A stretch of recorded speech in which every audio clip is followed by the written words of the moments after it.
Boss Makaza correct no man want the boys. Straight for the proper man, but I could have my guns that noise. If I never stand and see my chipata. If I'm manager, see no commander, kunge soda. Sango is automatic, boss you want it up, I mean no say boss you want it up. Young when for a kauya, it's if for a mapwe. The custom be who young will come with a Muruka Marapwe. Cause it is not to Kendamberry.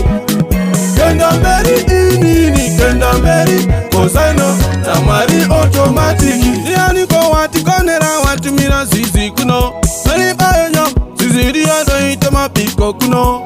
Young kakanda matomba muntira toto na tawakisa ima. Kanda mizengi sitonto muntira toto na tometa moto. Anu yane tamane munyamanu na ndekene munama. Majumari amusko mozi wa chenche na kota mina fuma. Eti fura mapwe, te kushtombe uyangu komuda. Muruka karapwe, osindi toti se kendamberi. Kendamberry, Kendamberry, cause I know Tamari auto. No, push guy, open down your catch a muchacha. Imama. What do mama papa B.u.r.n.Z Automatic. If I never stand and see my chipata. If I'm manager, see no commander, kunge soda. Sango is automatic, boss you want it up, I mean no say fosha. Say fosha. Eti fura mapwe, te kushtombe uyangu komuda. Muruka karapwe, osindi toti se Kendamberry. Kendamberry, Kendamberry.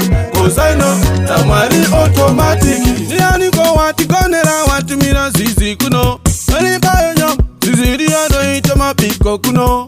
Young them kakanda matomba muntira toto na tawakisa ima. Young them mizengi sitonto muntira toto na tometa moto. Anu yane tamane munyamanu na ndekene munama. Majumari amusko mozi wa chenche na kota mina fuma. Eti fura mapwe, kota mina fuma. Marapwe, Kendamberry, Berry, automatic.